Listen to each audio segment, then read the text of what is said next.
I'm going to preach a sermon this morning that Elder Gerald used to call this his annual money sermon, and he would preach it about every 18 months. So I could call it my annual money sermon, but I looked, it's been 3 years. This is one we just don't like to preach because other people preach all they do. So I'm working on this, trying to put the finishing touches on it yesterday, and I leave my study and I walk into the living room, and Wendy is watching some movie about Jim and Tammy Faye Baker. And I thought, oh, this is perfect. Now I gotta go change topics. So I go back in and work a little bit longer, and I come back in, and then she's watching some movie about Jerry Falwell Jr. and the thing that went on with, I'm thinking, I can't win. I just can't win. Just lay the pressure on me to preach this thing. But I have to preach it from time to time. You know, we have a lot of new members. Over the last 3 years, a lot of them are non-resident, but a lot of new members. And there's this responsibility that falls on us. We find it over here in Ezekiel chapter 33.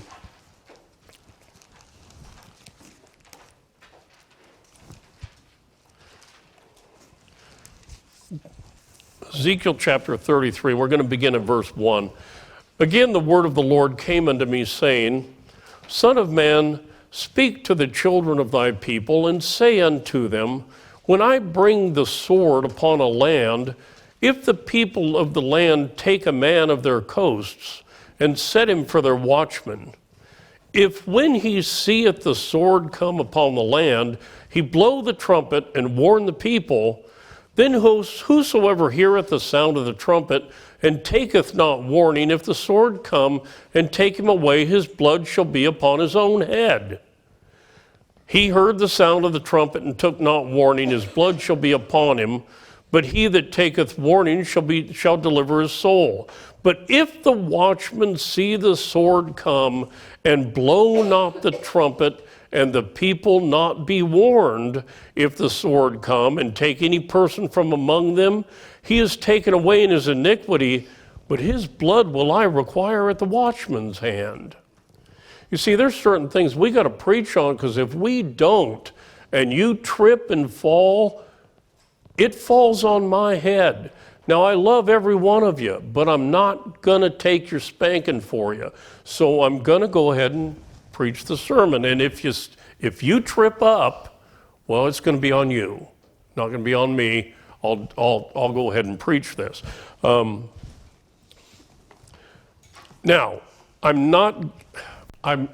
don't want this, I've done this weeks long and all that, so I've sliced and diced this thing down, pretty much down to the bare minimum.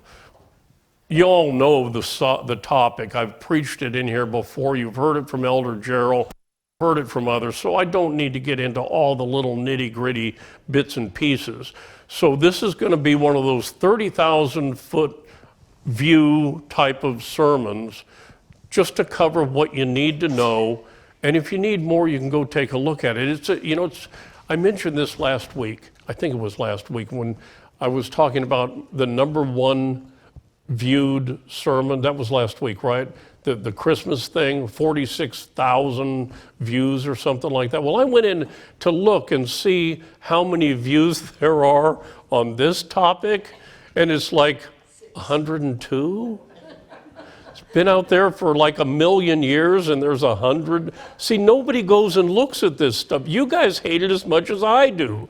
So just understand, it's something that needs to be preached. Now, there's one other thing I want to say before I really get into this. When I was a kid, I was a very clumsy kid. I'm still kind of a klutz, or a dork, or whatever you want to term it. I can't walk more than 100 yards without tripping.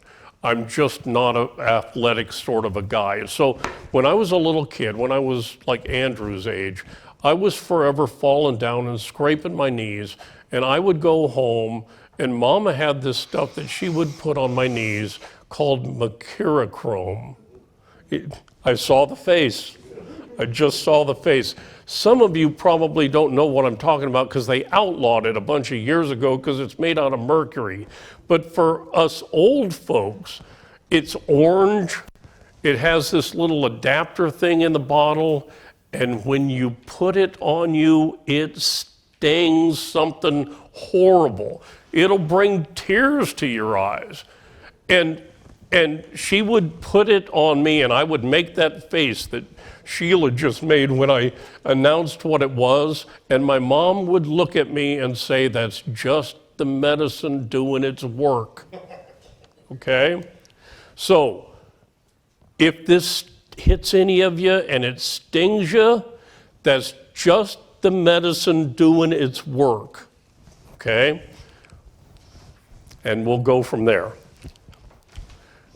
Proverbs chapter 3, verses 9 and 10. This will be our home text.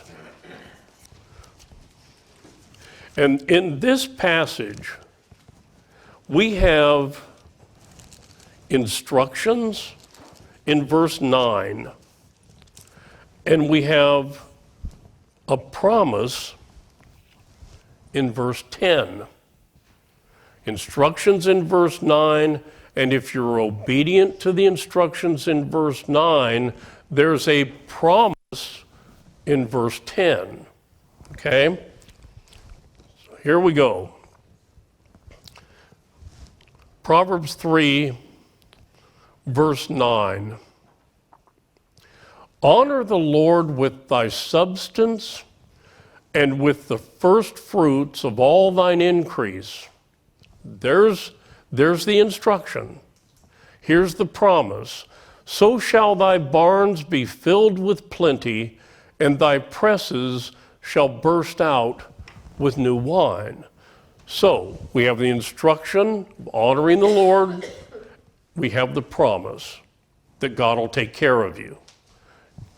You do your part, God will do his part. Okay? Now let's look at some definitions here. I've never done this before, or at least I've never preached it this way before, but let's look at these definitions. The word honor, in the English, it means to demonstrate due respect or reverence for a god, a person, or a thing by some act, rite, ceremony, etc. To worship, perform devotions, to do obeisance. That does not mean be fat. Obeisance means the action or fact of obeying something. To be obedient or to pay homage or celebrate with a rite, a ceremony, etc. Okay, that's the English definition of the word. The Hebrew definition of the word is kind of weird. It's kind of a strange thing. This particular word, translated honor, literally means to be heavy. To be heavy, to be costly or burdensome. Honor the Lord means heavy. So now you got to think about this. Well, what in the world does that mean? What is that saying? To be heavy. Well, what's the opposite of heavy? Light. What's the opposite of burdensome? Well, again, light. If you picture taking a backpack and loading, 75 pounds worth of stuff on it and throwing it on your back, that's a burden. That's heavy. You take all the stuff out of it, now it's light. So this honor that we're talking about appears to be something that's a sacrifice. It's it's not something light. Does that make sense? And everybody's in a different position socioeconomically. Everybody makes a different amount of, so in other words, the contribution made by a millionaire shouldn't be the same as a contribution made by somebody that makes $200 a week, right? There was I don't know if any of you saw this or not. There was, and I like the guy now because he plays for the Bucks. I never liked him when he played for the Patriots, but I like him now. He's our quarterback. But there's this thing about Tom Brady. Y'all have heard about I'm sure, about the unfortunate player that had a heart attack. Tom Brady donated $10,000 to his foundation and has been getting a lot of positive press as a result of that, and that's fine, as well he should. But we need to consider something. $10,000 to me is a heck of a lot of money, folks. That's a lot of money. To a man that makes $50,000 a year, that's 20% of his income. That is burdensome. That is heavy, right? Tom Brady makes $15 million a year just off playing football. So if you take the percentage of that $10,000 and apply it to $50,000, it's $35. Okay, so $35, that's not heavy. That's not burdensome. So you see, there's a difference here. It depends on where you are as to what's burdensome to you. May not be burdensome to someone else. But it looks like this honor, and we're going to see why as we go through this. This honor is not supposed to be something light. It's not supposed to be something trivial. It's supposed to actually mean something. Other words, you drive up to church in your brand new Mercedes-Benz. You get out wearing your $4,000 Armani suit, and you walk into church and throw 2 quarters in the offering plate. That ain't burdensome, folks. In fact, that's just downright insulting.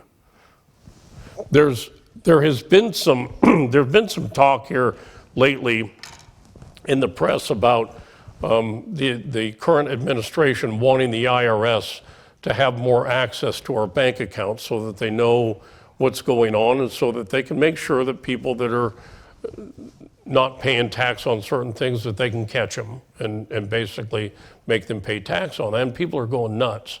Let me let you know something, in case you haven't already figured it out. God's more powerful than the IRS. He doesn't need the government to let him know how much you make. He knows what you make because he's the one that gives it to you. He's the one that signs your paycheck. He knows exactly how much you make. He knows exactly what you have. So if you're going to honor him with your substance, don't make it trivial. Don't insult him. He already knows what you've got. So don't try to shortchange him and hide it from him. He knows, okay? So honor the Lord with thy substance. Now this is I find this really interesting.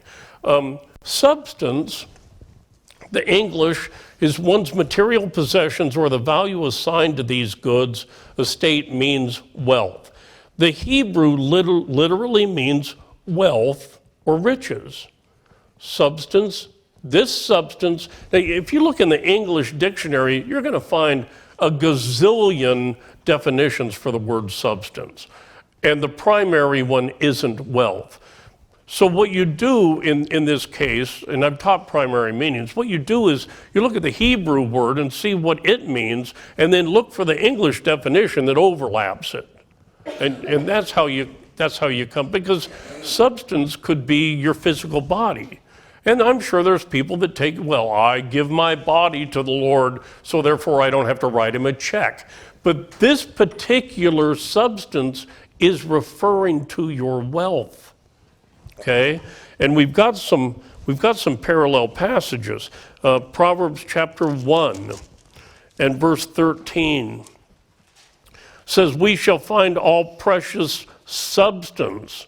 We shall fill our houses with spoil. Again, this is talking about wealth that they're finding.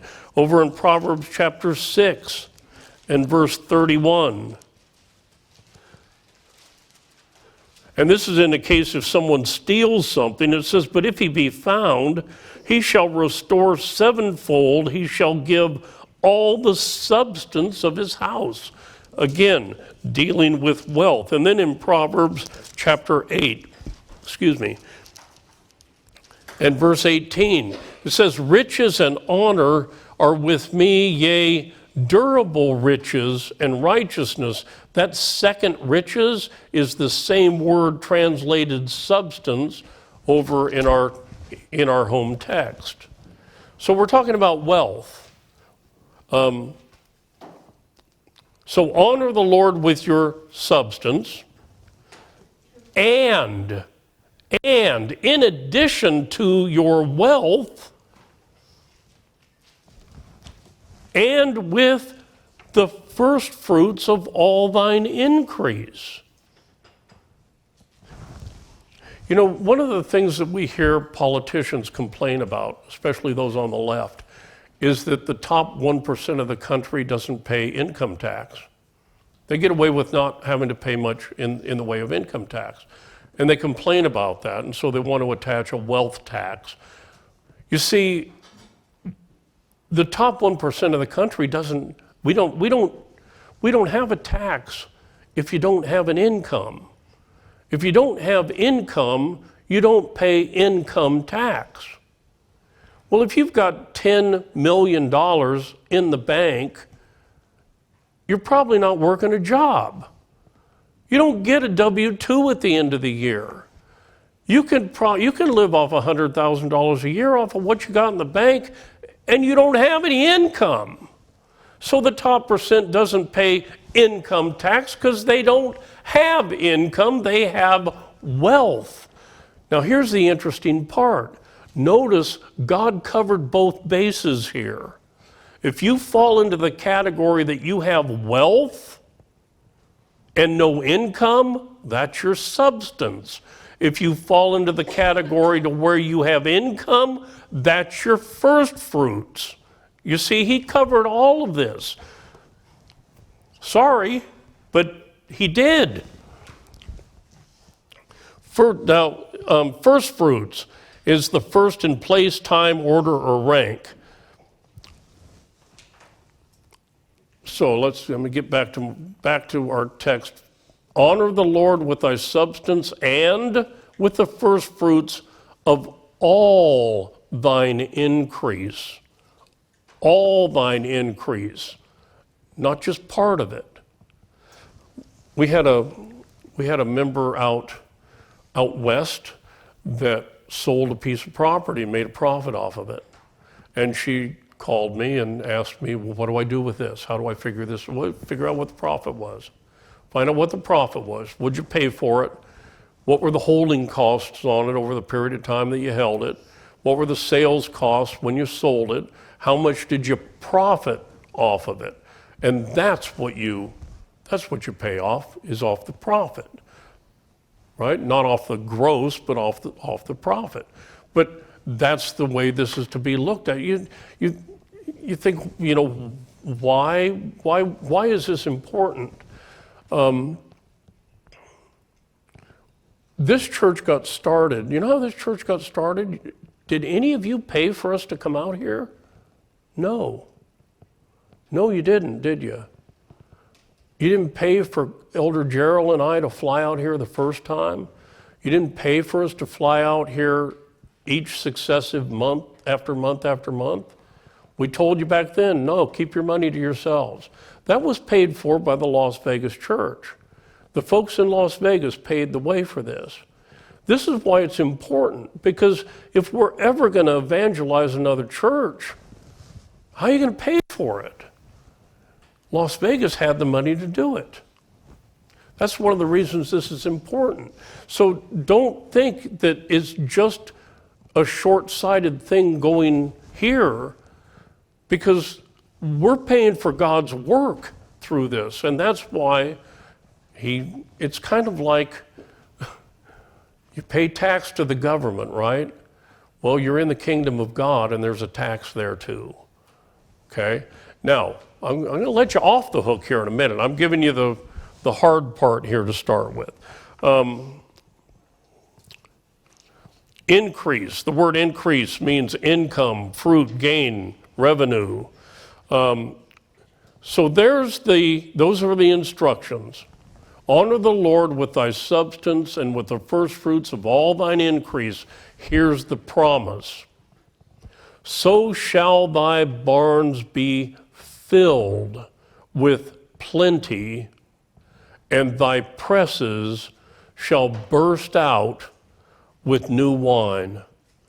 So in the manner suggested, that's what the word so means. Shall, that's a command, that's a promise, backed by God. The word filled means to supply with as much as can be held or contained, to put or pour something into a receptacle till no more can be received, to fill to the full.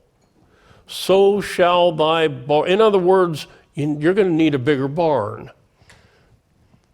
If you're obedient to verse 9, you better get ready to build a new barn.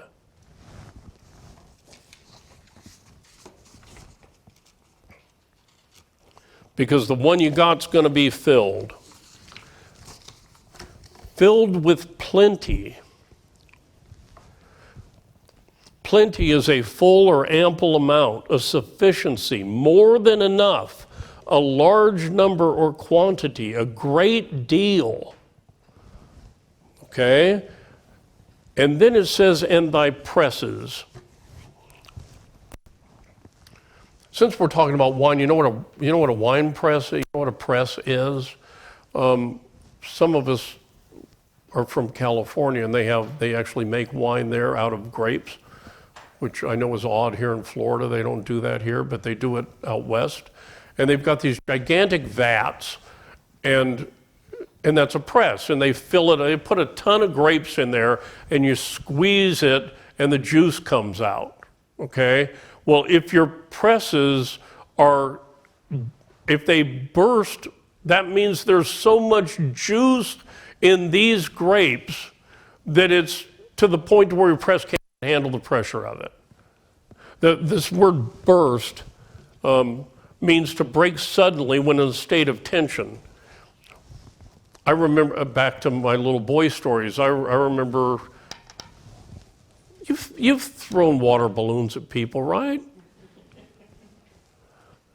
And as a kid, I remember you could always tell the fun house because at the spigot, at the outside of the house, they always had multiple rings of what used to be the balloon attached to the spigot because you put too much water in it and it burst, right? And then you get wet instead of the guy you want to heave the balloon at. Well, we know what burst is. This is the point, folks. You do what God instructs you to do, and you will have more than you could ever possibly imagine. You know, some folks, there's libraries that have been built on how to make money, and they're written for the world. For the world, that's great and wonderful. You're not in the world. You're in the church. And here's your instruction. This is how you get by. Now, every one of us seem to be able to get by. I don't see anyone here that looks like they've been spending time in Auschwitz. A lot of plump people in the room. So that means we're eating, and I don't know any of us that are living in a tent. So you get by. How do you get by when things get rough? I'm showing you. We worry about how the economy is going to crash. I'm giving you the way to get through it when the economy crashes. Stay faithful to God. That's His promise. And you'll have more than you can possibly imagine. Okay? Now, Scripture places a great deal of emphasis on our responsibility to give back to God a portion of what He's given to us, and not to do it sparingly, but do it liberally. Again, we're the children of God. We should honor God, not insult God. If that makes sense. Now, the very first act of worship recorded in Scripture is found over in Genesis chapter 4.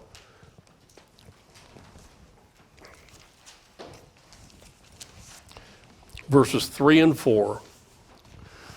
Genesis 4, 3 and 4. And in the process of time, it came to pass that Cain brought of the fruit of the ground an offering unto the Lord.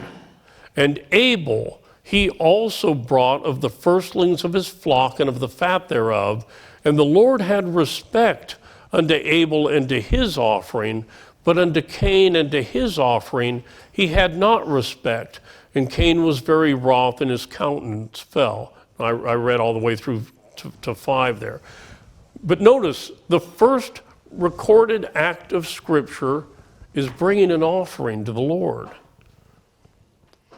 This is what they call the place of first mention. Now, this is something that in Bible study sometimes is really important.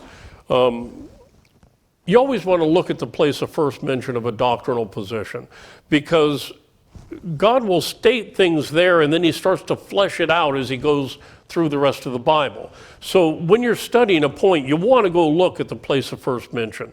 And this is the place of first mention for an offering. Now, the Hebrew word translated offering in this, the one in this passage, the offering in this passage refers to a bloodless sacrifice. It's a gift, a donation, a tribute, if you will. A tribute is like a tax. There is a word that is translated for like offering a sheep, a bloody sacrifice. There is a word for that, and we're going to see it in just a couple of minutes. But that's not what's translated here. And it's the same word translated for Cain as it is for Abel. Okay? That's significant, because God didn't use the word offering for Abel when he brought a bloody sacrifice. He used the same word that he did for Cain, and that's not referring to a bloody sacrifice. That's referring to a gift of some other type. And God had respect to Abel's offering and not to Cain's.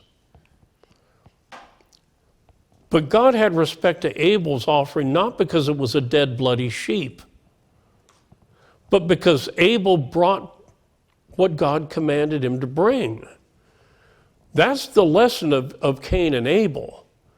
Cain brought what he wanted to bring and assumed that God would have to accept what I'm willing to give him. And Abel brought what he knew God wanted. And there's a lesson in there. I could probably preach a sermon on that.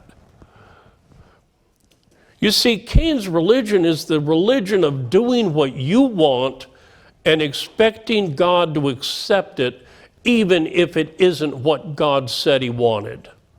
Does that sound familiar to anybody? There's only about 900 churches in Lakeland, Florida that will give you that religion right now. The religion, the modern footprint where you do what you want and God has no option but to say it's okay. You can find those churches lined up and down the street. That's what they are. Well, folks, that's a lie. God tells us what he wants. It's our duty to give it to him, not to bring something that we think is acceptable. Not to, well, we'll just change the rules and bring him something else. No, God says what he wants, you give him what he wants. In fact, over in Jude, verse 11 says, "Woe unto them, for they have gone in the way of Cain." That's a reference to false teachers. And the way of Cain is to worship God the way you want, not the way he wants you to. Okay? But there's our place of first mention. Now, over in Genesis chapter 8, we have the first thing that Noah did when he stepped off the boat. And this is an offering as well, only this is that other word. Because this is what God commanded. Genesis chapter 8, beginning at verse 18. And Noah went forth, and his sons and his wife and his sons' wives with him, every beast, every creeping thing, every fowl, and whatsoever creepeth upon the earth, after their kinds, went forth out of the ark. And Noah builded an altar unto the Lord, and took of every clean beast and of every clean fowl, and offered burnt offerings on the altar. And the Lord smelled a sweet savor. So you see, that's what God wanted in that instance. Now in this case, that word offering does refer to a bloody. That's how we can tell there was a difference between the word that was translated between the Cain and Abel story and the Noah story.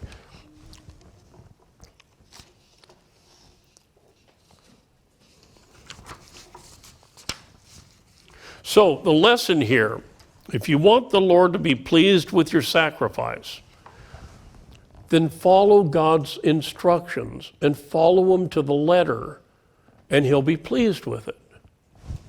Simple, right? Simple. Now, Genesis chapter 14.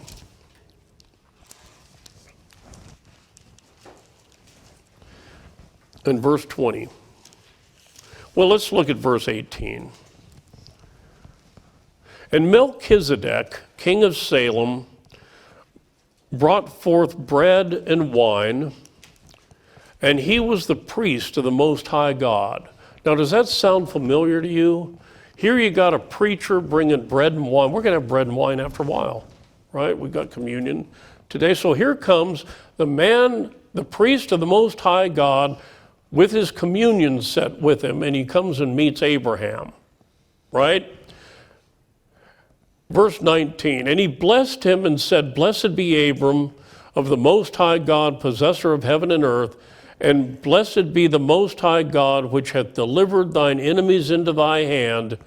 And he gave him tithes of all. This is Abraham giving tithes to Melchizedek, the priest of the Most High God that came with bread and wine.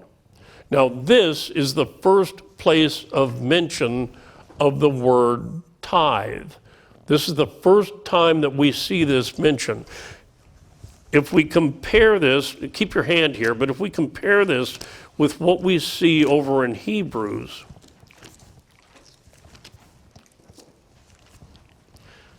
chapter 7 and verse 4,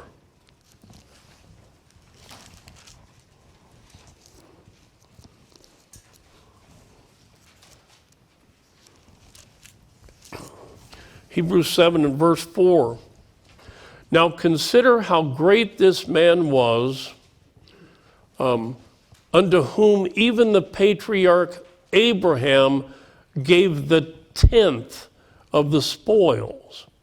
A tithe means a tenth. A tenth, 10%. That's where we get that from. And again, this is the passage, this is the first mention of the word regarding tithing. Now, I know that there are those that will say that this idea of tithing is something that comes from Moses' law, and we don't have to follow Moses' law anymore. Look at Galatians chapter 3.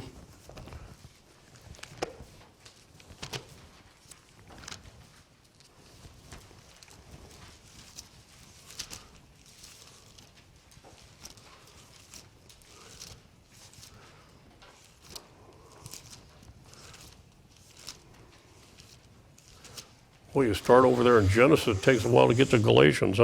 Galatians chapter 3, verse 17. Well, let's look at verse 16. Now to Abraham and his seed were the promises made. He saith not unto seeds as of many, but as of one, unto thy seed, which is Christ. And this I say, that the covenant that was confirmed before of God in Christ, the law, which was 430 years after, cannot disannul that it should make the promise of none effect. So Abraham lived roughly 430 years before the law, and he paid tithes to Melchizedek. It came before this started way, way, way before the law. So you can't claim that tithing is a practice of Moses' law, because Abraham was here 430 years before Moses, and he was doing it. Let's put this into perspective. 430 years ago was 18 years before the AB 1611 Bible was written, was translated. It was the year 1593 AD. Elizabeth I was the Queen of England 430 years ago. William Shakespeare's Taming of the Shrew was first performed in 1593, 430 years ago. The point is, Abraham lived a really, really long time before Moses. 430 years. So Moses picks up with something that Abraham had already been doing. That doesn't make it part of the law. That just means the law codified what Moses had been doing, or what Abraham had been doing way back when. And remember, we're instructed to walk in the steps of that faith of our father Abraham. Not only that this principle of setting aside 10% for God has been taught by numerous financial advisors over the years, the guys that we pay attention to. David Ramsey, Larry Burkett. There's a book that I've suggested that everybody read called The Richest Man in Babylon. It's not a hard read, but that's one of the primary distinctions in that book. And it's one of the things, I've taught this for years. The first 10% goes to God. The second 10% goes to me. And the rest of it you use to pay your bills with. That way you build up savings and you take care of God and you live off the difference. One of the problems that has happened in this country, well, in the world, is that we have advertised keeping up with the Joneses so much that people live at 99% of their income, when they should be living on about 50% of their income. If everybody lived on 50% of their income, it wouldn't be a problem to take care of God, take care of yourself, have more left over for other needs, but everybody lives right here. And then as soon as there's a hiccup, they're in trouble. And then they complain about it.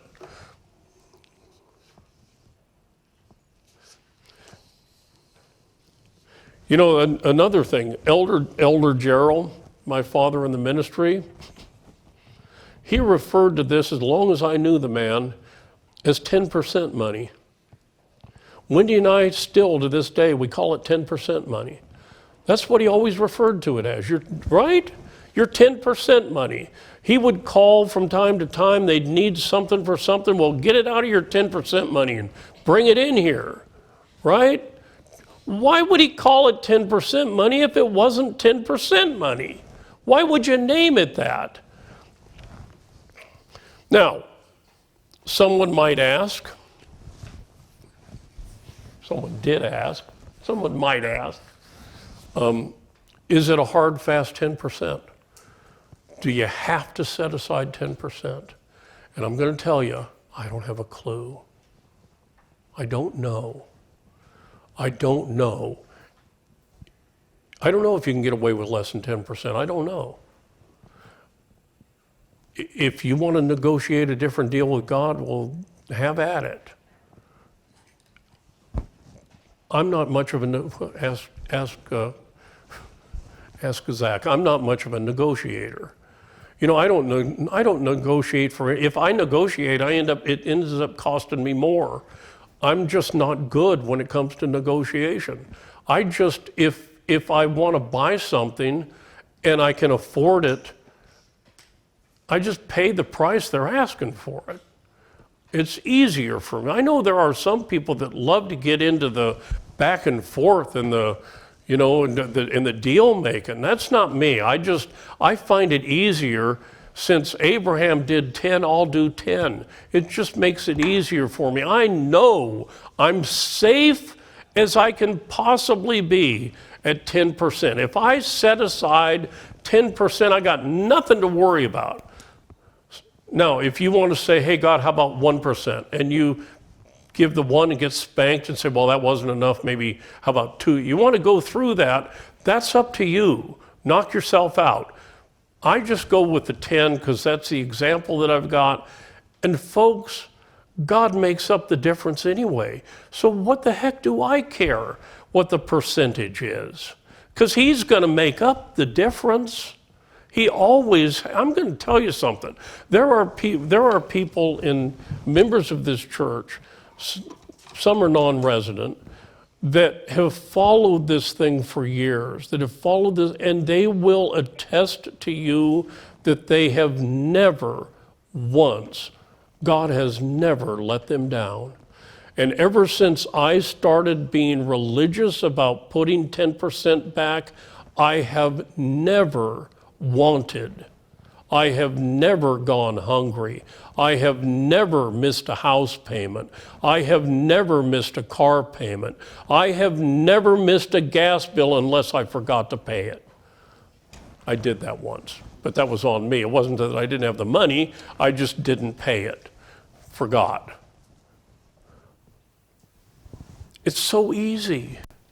It is just so, you see, God means it when he says that you'll have plenty. You just got to do your part. And it's so hard for people to do their part. I don't know why this is so hard. But it is, it seems to be. So is it a hard and fast 10%? I don't really know. I was asked one time by a member if the Lakeland Church requires tithing. I was asked that question. And I answered no. Why did I answer no? Because I don't know how much money you people make, and I couldn't care less. This is not a church that requires you to bring in your tax returns at the end of the year so we can make sure that you paid enough money in order to meet their requirement. You know, there are churches that do that. You realize there are churches that do that? Churches that have, some of you know I have a pew in my office. We found an old church pew, and I needed chairs in the office because Crystal got tired of sitting on a guitar stool. So I got a pew in there, and it's got a slot in the back for like songbooks. I was really hoping that it would have that little thing in the back that they put those envelopes in. Some of you have seen those. The church I grew up in, there were envelopes in there, and you take the envelope out and you write your name and your social security number on it and how much you're going to put in it so they can keep track of how much you paid to make sure that you paid your percentage that you should have paid, and if you didn't, the deacons come by and knock on your door. No, we don't do that. I don't keep track of any of that stuff. I don't know who puts what in the box. You know. And that's all that matters. You know, and God knows. He knows what you make. He knows what you give. And he's going to reward you for being good and not so much for being bad. That's simple. And that's what I explained to this guy. And I explained also that God does expect the members to support the church. He does expect that. Well, this guy didn't like the answer. And after a couple of years of doing everything he could to get me excluded and get me thrown out of the ministry, he finally gave up and left. To which I say, thank God. Let him go become a blessing in somebody else's church. And I've heard from one of the places that he went, and he didn't stay there long. So now he's a blessing in a third church and a thorn in the side to that poor minister, whoever that guy might happen to be. This was a guy that just insisted that he didn't have to support the church one iota. To which I got to ask the question, why'd you tell me? I don't know if you do or not. Why you got to make a big deal out of it? Why do you have to insult me? You're already insulting God. Why do you want to insult me too? If you don't want to, don't. I don't know. And I don't care. Because it's an amazing thing. I do my part and God takes care of me. And I'm just telling you, you do your part and he'll take care of you too.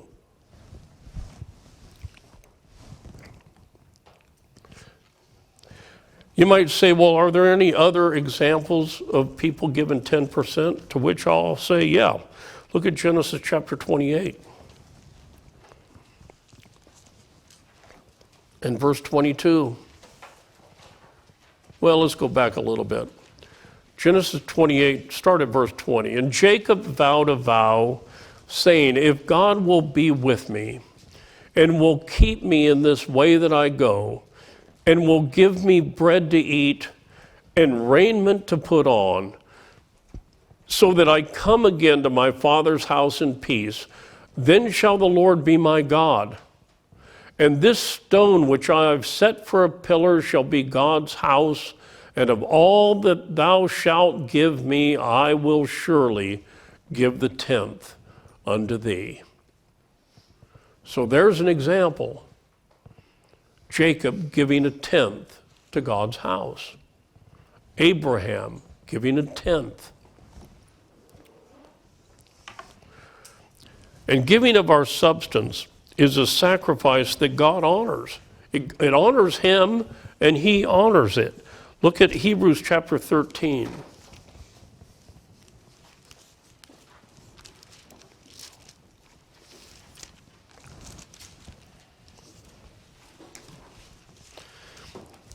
Beginning at verse 15.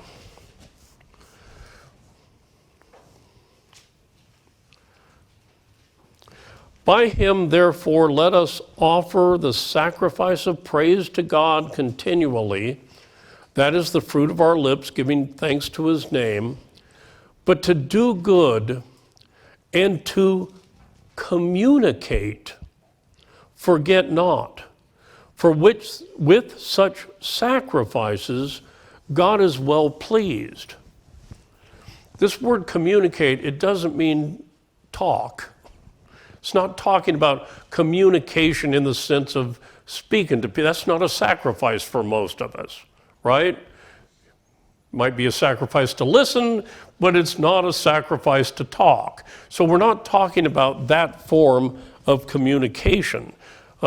Communicate means to impart, to give to another as a partaker, to confer for joint possession, to bestow as that which the receiver is to hold, to retain, to use, to enjoy. Now, we'll get in this a little more, but this idea of communicating, forget not. To do good and communicate, forget not. Look at Philippians chapter 4.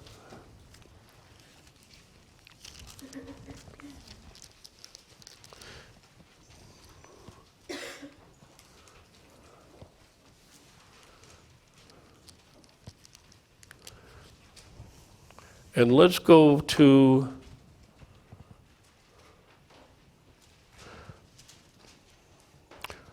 begin at verse 14. Notwithstanding, ye have well done that ye did communicate with my affliction. Now ye Philippians know also that in the beginning of the gospel, when I departed from Macedonia, no church communicated with me as concerning giving and receiving, but ye only.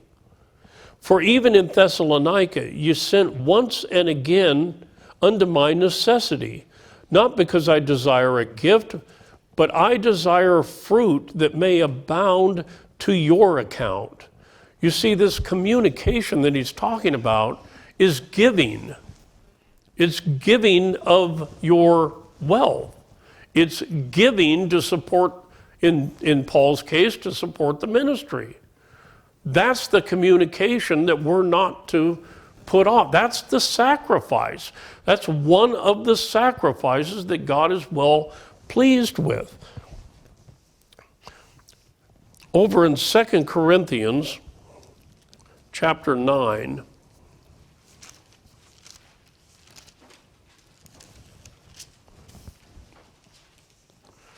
in verse 13, it says, is this the right? Yeah. Whilst by the experiment of this ministration they glorify God for your professed subjection unto the gospel of Christ and for your liberal distribution unto them. That word distribution is the same Greek word as communicate over in Hebrews 13. Distribution unto them and unto all men. And if you look at the context, we're talking about the distribution of a gift that was made for the poor saints in Jerusalem. In Romans chapter 12 and verse 13,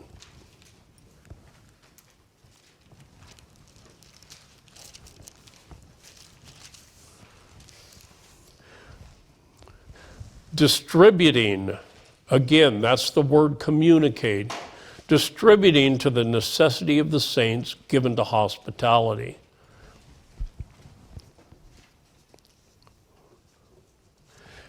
Over in 1 Timothy chapter 6 and verse 18,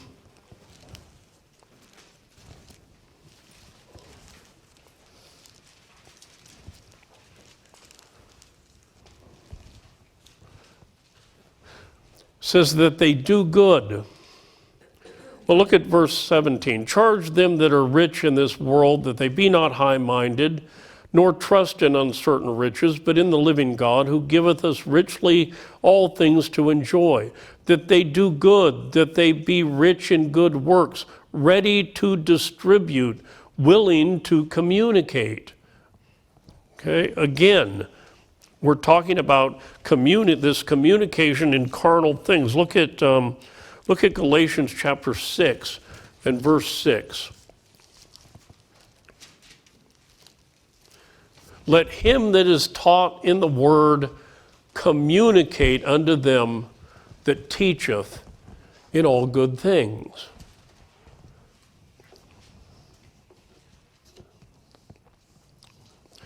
Now, over in Haggai, find something interesting over here.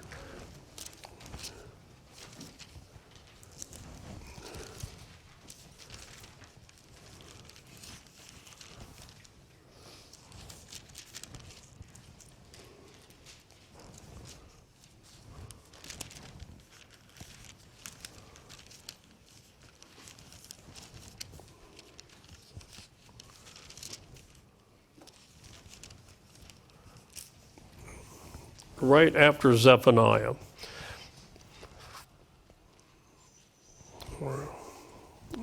Chapter 1, and we're going to begin at verse 2.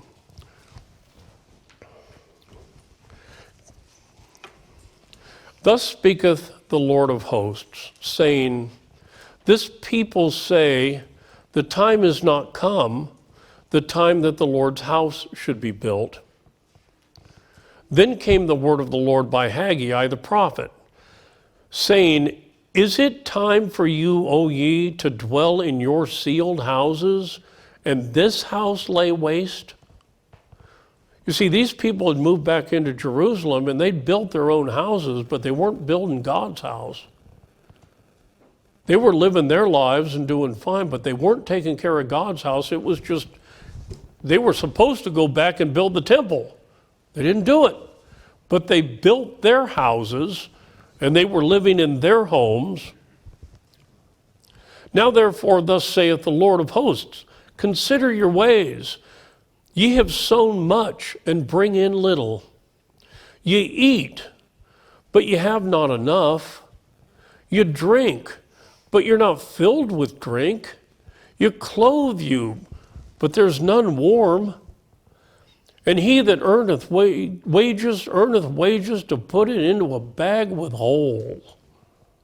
Notice, these people are not taking care of their responsibility to God. They're not building God's house. They're not doing what they should do. And so they're in an economic depression. Okay, they got food. You see, remember, God controls this stuff. God controls how you live. He controls how much money you've got. He not only controls the nation. You know, you think about this. Back in the stock market crash in 1929, we went into the Great Depression. You know, not everybody was poor. Not everybody was poor. There were people that got rich during the Great Depression. Most people were poor. Not everybody. And so my folks got along just fine. But my folks followed this stuff. And they did fine during the Depression. Well, they were poor to start with, so they were poor during the Depression too, but they always had plenty to eat. They always had clothes. These folks don't. These folks are struggling. I mean, they got food, but not enough to fill them. They've got stuff to drink, but not enough to satisfy them. They got clothes, but not enough clothes to keep them warm. They're in bad shape here. Why? Because they're not taking care of God's house. That's what he says. And he that earneth wages to put it in a bag with holes. You go out and work all week long, you get your paycheck, and before you even get it to the bank, it's already gone. It's just like you put the money in a bag of holes and it all fell out on the street. Nothing there for you. Work yourself into a grave and got nothing to show for it. That's what he's describing here. And the reason is because they won't take care of the house of God. Thus saith the Lord of hosts, consider your ways. Go up to the mountain and bring wood and build the house, and I will take pleasure in it, and I will be glorified, saith the Lord. You looked for much, and lo, it came to little. And when you brought it home, I did blow upon it. Why? Saith the Lord of hosts, because of mine house that is waste, and you run every man unto his own house. You see, here they are. They got the deal of the century. This is the one that's going to set me up for life. And you end up not making hardly anything at all. And when you do finally get it home, God blows on it and now it's gone. Why? Because you didn't do what God told you to do. You're acting like Cain. Remember something, folks. If you're a child of God, don't be a Cain. Do what God says, and God will take care of you. You'll get by. You'll make it through here somehow. But if you want to make it through better than just living in rags, then do what God says. Therefore, verse 10, therefore the heaven over you is stayed from dew, and the earth is stayed from her fruit. And I called for a drought upon the land, and upon the mountains, and upon the corn, and upon the new wine, and upon the oil, and upon that which the ground bringeth forth, and upon them, and upon the cattle, and upon all the labor of the hands. God can control this stuff. You want to know why our country is in such bad shape? Because we walked away from the God that we used to serve. This part of the country used to be full of true New Testament churches. Couldn't swing a cat and heave him without hitting one of them. And now they're nowhere to be found anymore. And as a result, we're in trouble. So God admonishes the Jews here, even at a time during economic depression. You know, God's not subject to recessions. He's not subject to depressions or any other economic conditions. Regardless of the economy, God can provide more abundantly than you could ever even think of on your own if you're just faithful to Him. The question is, do you trust Him? Do you? Do you believe Him? You're the ones that know. You're the ones that know if you're doing what He asked you to do. I trust Him because I do it. And He's never once let me down. You know, look at Malachi chapter 10.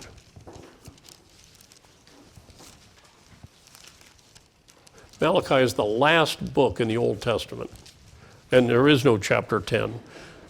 Malachi chapter 3 and verse 10.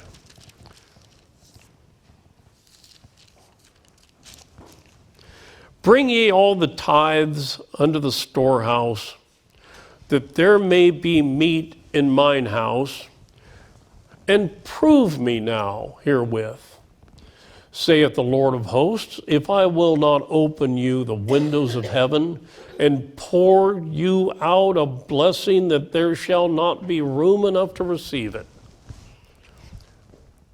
God says, you don't trust me? Try me. Try me. Prove me. Test it. Give it a shot.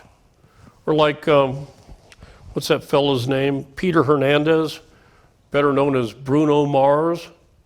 Don't believe me? Just watch. Just give it a shot. Try it. See. You might be shocked. Speaking of Malachi, the prophecy of Malachi deals directly with the subject of supporting God's work. In Malachi chapter 1, verses 6 through 14,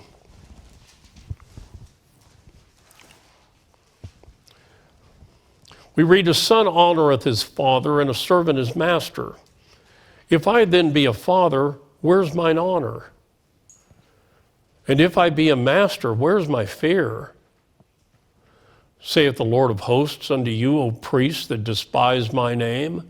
And ye say, wherein have we despised thy name? You offer polluted bread upon mine altar, and you say, wherein have we polluted thee? In that you say the table of the Lord is contemptible. And if you offer the blind for sacrifice, is it not evil? You see, God required you to bring the best. You bring the best to Him. You don't bring what's left over. You don't bring the poor sheep that can't see out of one eye and is deaf in the other. You don't bring something that's marked, that's blemished. At least a couple of people heard what I said. I can see them snickering.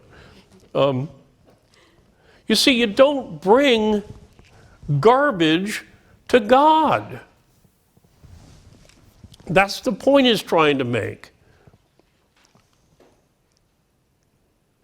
If you offer the blind, here you're going to bring a sheep that's blind. If you offer the blind for sacrifice, is it not evil? And if you offer the lame and sick, is it not evil? Offer it now unto thy governor. Will he be pleased with thee? Or accept thy person? See, you won't take it to you won't get the government the leftover. No, the government will do something about it. God will do something about it too, just not quite as visible. And now I pray you, beseech God that He will be gracious unto us. This hath been by your means. Will He regard your person, saith the Lord of hosts? Who is there among you that would shut the doors for naught? Neither do ye kindle fire on mine altar for naught. I have no pleasure in you, saith the Lord of hosts, neither will I accept an offering at your hand. For from the rising of the sun even until the going down of the same, my name shall be great among the Gentiles. You You see, here he's speaking to God's children, and God's children are ignoring him. And so, well, I'll go somewhere else then. I'll go to the Gentiles. And in every place incense shall be offered unto my name, and a pure offering for my name shall be great among the heathen, saith the Lord of hosts. But ye have profaned it, in that you say the table of the Lord is polluted, and the fruit thereof, even his meat, is contemptible. You said also, behold, what a weariness is it, and you have snuffed at it, saith the Lord of hosts, and you brought that which was torn, and the lame and the sick. Thus you brought an offering. Should I accept this of your hand, saith the Lord?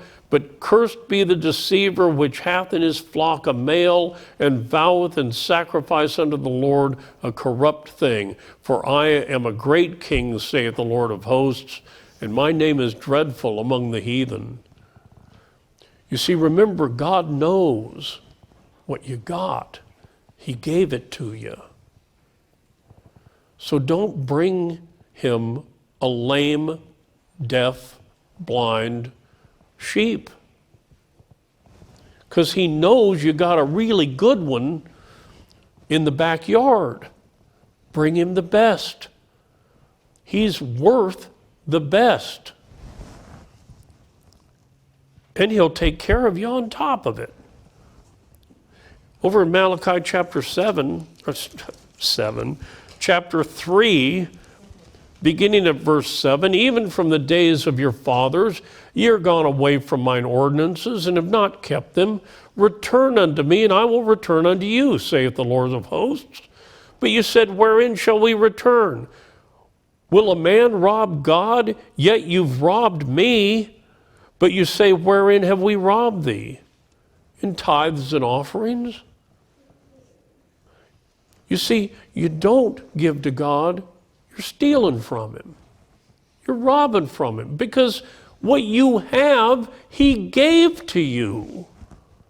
And just ask for some of it back to keep his work alive on this planet. Somebody's got to pay the bills. Somebody's got to pay the rent on the room that we're in. Somebody's got to pay this stuff. We can't, he doesn't have his credit card on file at the hotel. And he counts on his people to take, I want you to notice something. Old Israel, that's who he's talking to here, they wouldn't follow what he said. What happened? They lost the church. They lost the church. They refused to be obedient to him, and they lost the church.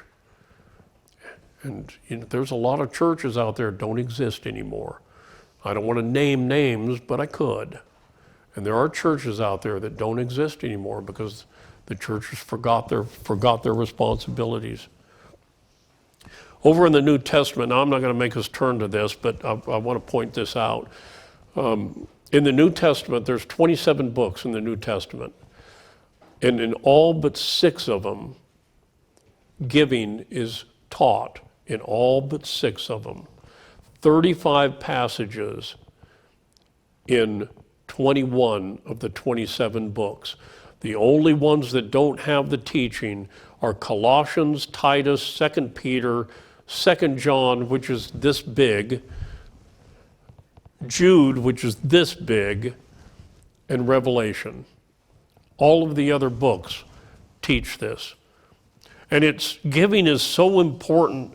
It should be a main objective in the earning of our livelihood and in the budgeting of our income. Look at Ephesians chapter 4 and verse 28.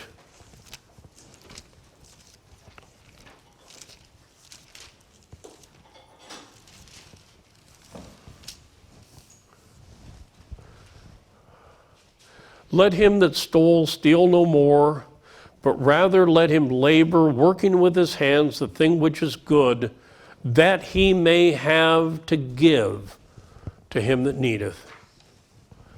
This is something that should be considered. You ever noticed that when things start to get tight economically, The first thing that a lot of people quit paying is God. You probably haven't noticed that, but that seems to be the first thing that people back off on. Well, I got this gas bill that I got to pay. I got to pay the gas bill. It's either the gas bill or God, so, well, I'll pay the gas bill and make it up later. But they never make it up. And then things get worse. And things just get worse and worse. And then they never have it. Understand something, folks. This is one of the areas that the devil knows he can work on you at. And if he can work on you at this, and he can get enough people to slip and slide away, it could cost you a church. The whole church could go away. And what is it that the devil wants to do? He wants to destroy the church. And if he can do it this way, this works just fine for him. So he'll just whisper in your ear, you got to pay that gas bill. You got to pay the gas bill. You ain't got enough to pay both the gas bill and God. Now you don't know that but maybe if you did pay God, something else would come from some unknown source that would help you to pay the gas bill. I don't know how to tell you. This has happened to me I don't know how many times. Now, I'm in a different situation than you are. I mean, my livelihood comes from folks like you. But there have been times when I've been faced with the same thing. Do I put the money in the church money envelope, or do I pay the bill with it? And I put it in the church money envelope, and all of a sudden my phone rings because somebody just Zelled me $200, which is exactly what I just put in the church. I can't tell you how many times that has happened. Conrad used to have a story about one time traveling where he ended up, somebody wrote him a check for exactly what they needed to pay the rent. You stay faithful, God will stay faithful to you, and he'll make sure you get through it. He always does. And besides that, sometimes just because you went on a spending spree, got yourself into debt up to here, that's not God's fault. That really isn't God's fault that you did that you were dumb. So don't take it out on, don't insult him. Do what is required, and he'll take care of you. Not only that, when things get tight and money's short, that's exactly the time that you ought to be leaning on God. That's when you really ought to snuggle up as close to him as you can get instead of walking away from him.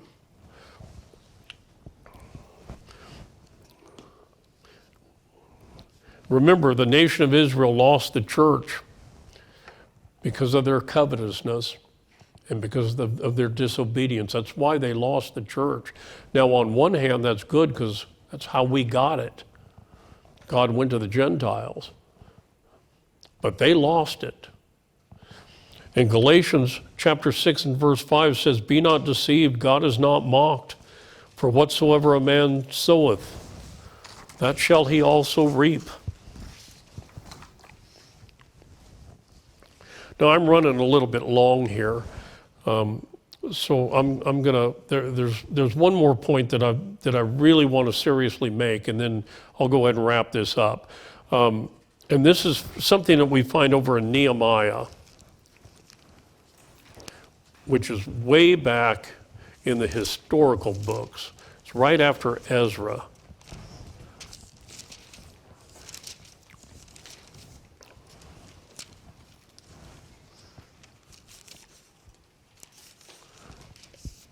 Nehemiah chapter 13, and we're going to begin at verse 10.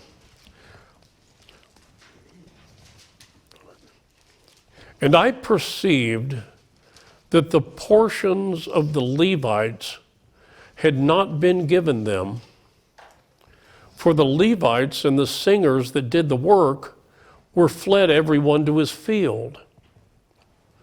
Then contended I with the rulers and said, why is the house of God forsaken?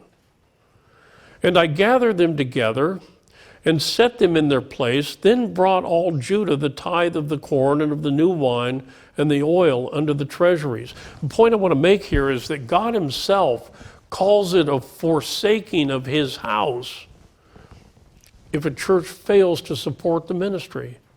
You see what's going on here? These Levites, the Levites were to live, they weren't given the same thing that the other tribes were given.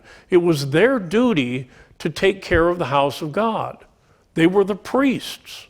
That was their job. They weren't given the same things land-wise. They weren't given the same inheritance that the other tribes were.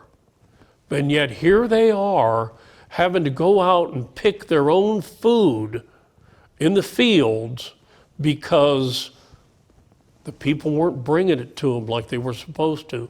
You put that into a modern situation, you got a minister that's out having to work a secular job in order to provide for his family. Now we're told over in 2 Thessalonians chapter 3 and verse 10 that if a man won't work, neither shall he eat. And we're told in 1 Timothy chapter 5:8 that if a man won't provide for his own, especially they of his own household, then he's worse than an infidel and has denied the faith. And that applies to ministers as well. So that means that if a church doesn't provide for the minister's got to go work a job. And then you get leftovers, folks.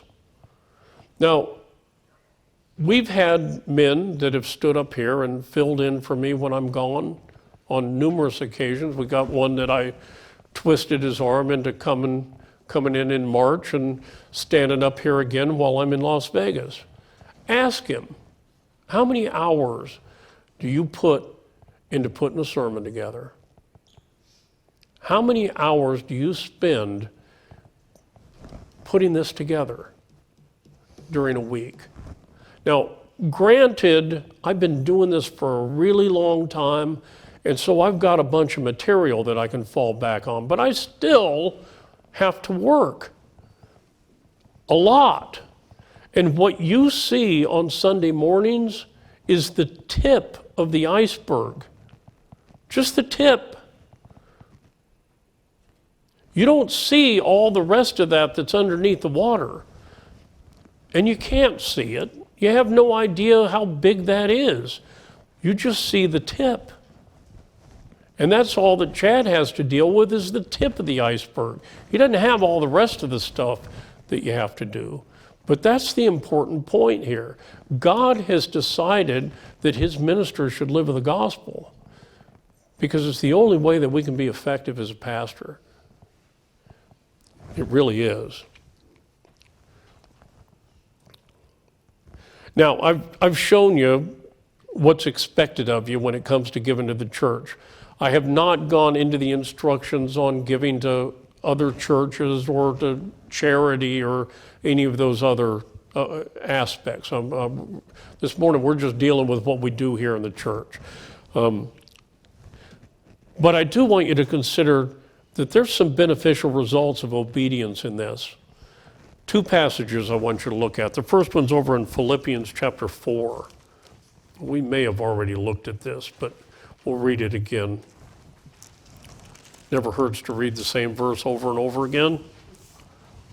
Philippians chapter 4, beginning at verse 15. Now ye Philippians know also that in the beginning of the gospel, when I departed from Macedonia, no church communicated with me as concerning giving and receiving, but ye only. For even in Thessalonica, you sent once and again to my necessity, not because I desire a gift, but I desire fruit, that it may abound to your account. Folks, I want you to understand something. I'm in the same position as Paul here. I'm going to get by whether you give to me or not.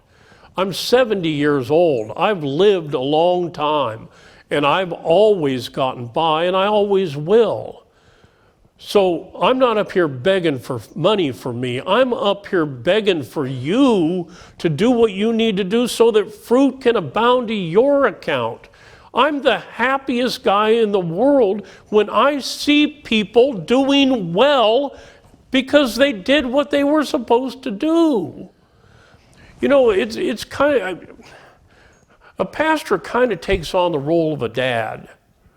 And for those of you that are parents, you know how proud you are when your kids do well? You know, it's a great feeling to see your kid get a new house or succeed at something. Well, it's the same way with all of you. That's a good feeling for a pastor when people are getting along well. It sends a message to me that you're doing what you're supposed to be doing, because I know how the game's played. I know how it works. And if you're doing what you're supposed to do, then everybody can see it. And that's what Paul's saying here. Not because I desire a gift, but I desire fruit that may abound to your account. But I have all and abound and am full, having received of Epaphroditus the things which were sent from you, an odor of a sweet smell, a sacrifice, acceptable, well-pleasing to God. But my God shall supply all your need according to his riches and glory by Christ Jesus. You see, that ties hand in hand with what we read over here in Proverbs chapter 3, verses 9 and 10. Honor the Lord with thy substance and with the first fruits of all thine increase. There's the instructions, and here's the promise.